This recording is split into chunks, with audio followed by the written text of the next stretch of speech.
اعوذ باللہ من الشیطان الرجیم بسم اللہ الرحمن الرحیم لإیلاف قریش ایلافہم رحلة الشتاء والصیف فلیعبدوا رب هذا البیت الذی اطعمہم من جوع وآمنہم من خوف۔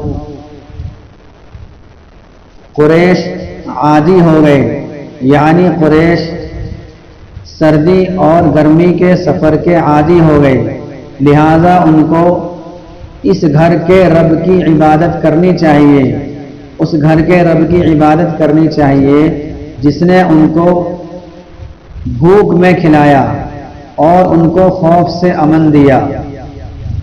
اصل میں قریش کی عادت تھی کہ وہ لوگ گرمی اور سردی میں تجارتی سفر کیا کرتے تھے۔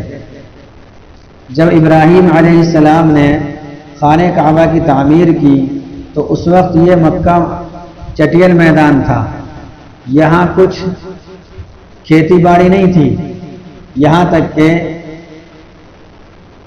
آپ صلی اللہ علیہ وسلم کے زمانے میں بھی یہ چٹیل میدان سا ہی تھا اور کچھ آبادی تھی، یعنی کھیتی باڑی تو وہاں اب بھی نہیں ہوتی ہے لیکن چیزیں مہیا رہتی ہیں۔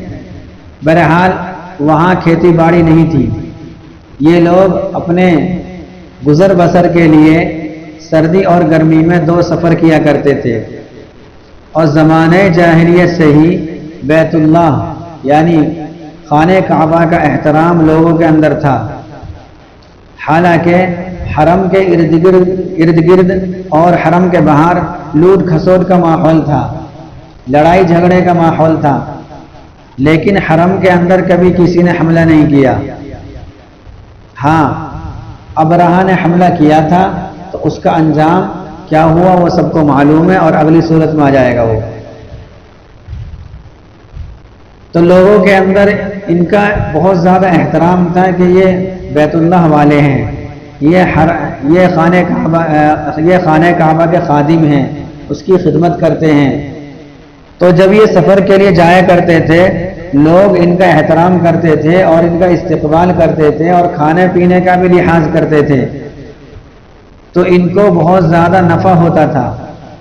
یہ سردی کے موسم میں یمن جایا کرتے تھے اور گرمی کے موسم میں ملک شام جایا کرتے تھے، یعنی سردی کے موسم میں گرم علاقے میں جایا کرتے تھے اور گرمی کے موسم میں ٹھنڈ والے علاقے میں جایا کرتے تھے۔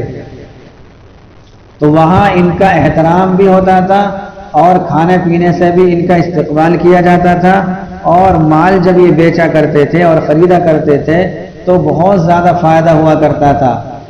اس صورت میں یہ بتایا گیا ہے کہ جب تمہارے ساتھ اللہ تعالیٰ کا یہ برتاؤ ہے اور بیت اللہ کی طرف بیت اللہ کی وجہ سے تمہارا اتنا احترام ہو رہا ہے اور بیت اللہ کی وجہ سے تم کو عزت دی جا رہی ہے، تو جس کا یہ گھر ہے یعنی اللہ تعالیٰ کا، اس کی تمہیں عبادت کرنی چاہیے، اس کا تمہیں شکر ادا کرنا چاہیے۔ اور اس عزت کا، اس احترام کا شکر یہ ہے کہ اللہ تعالیٰ کی عبادت کی جائے۔ اور اللہ تعالیٰ کی ذات کیسی ہے کہ اس نے تم کو بھوک میں کھانا کھلایا۔ جب تم سفر میں ہوتے ہو وہاں لوگ تمہارا احترام کرتے ہیں اور احترام میں تمہاری دعوت کرتے ہیں، تم کو کھانا کھلاتے ہیں، تم کو بھوکا نہیں رہنے دیتے۔ یہ صرف بیت اللہ کی برکت کی وجہ سے ہو رہا ہے۔ تو بیت اللہ کی بات، بیت اللہ والے کی بات تمہیں ماننی چاہیے۔ اور تم کو خوف سے امن دیا، کیسے کہ تم کو حرم میں آباد کر دیا، اور حرم یہ مامون جگہ ہے، یہاں فساد نہیں ہوتا۔ اللہ تعالیٰ نے حرم کو امن والی جگہ بنا دیا، یہاں فساد کرنا جائز نہیں بلکہ حرام ہے، تو تم کو امن والی جگہ میں آباد کر دیا، اور اس بیت اللہ کی وجہ سے تمہارا دنیا میں احترام کیا جا رہا ہے، اور پھر بھی تمہارا حال یہ ہے کہ تم اللہ اور اس کے رسول کا انکار کرتے ہو۔ اللہ اور اس کے رسول کی بات ماننے سے تم لوگ باز نہیں آتے، اور تم لوگ اللہ اور اس کے رسول کی بات جو ہے مانتے نہیں اور ان کو ستاتے رہو، اور جو ایمان لے آتے ہیں ان کو بھی تکلیفیں دیتے ہو۔ یہ مناسب نہیں ہے، بلکہ بیت اللہ کی شکر گزاری یہ ہے اور اس عزت و احترام کی شکر گزاری یہ ہے کہ تم اللہ اور اس کے رسول کی بات مان لو۔ اچھا، قریش کسے کہتے ہیں؟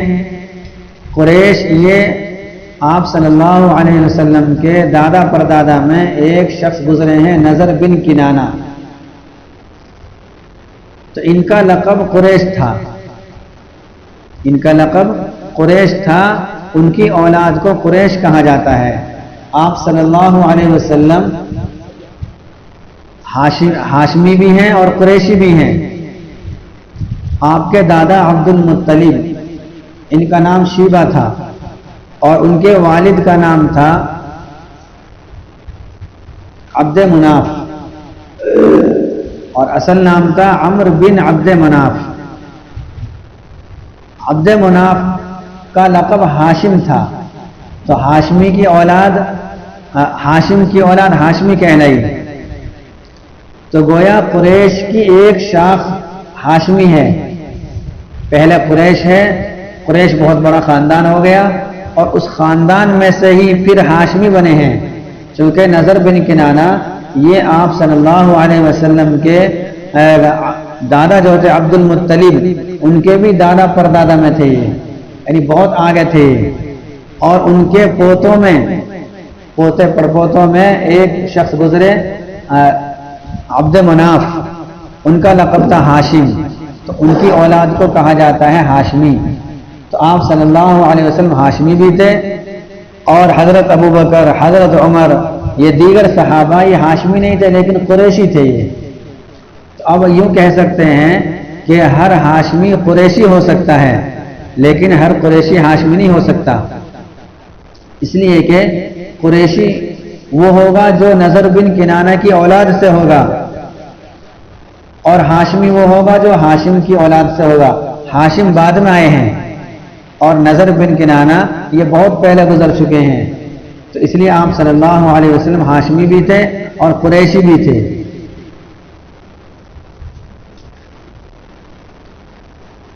قریشی لوگ عادی ہو گئے، یعنی ٹھنڈ اور گرمی کے سفر کے عادی ہو گئے، لہذا اس شکریہ میں ان کو اس گھر کے رب کی عبادت کرنی چاہیے جس نے ان کو بھوک میں کھانا کھلایا اور خوف سے ان کو امن دیا۔ اللہ تعالی ہم سب کو ان تمام باتوں پر عمل کرنے کی توفیق نصیب فرمائے۔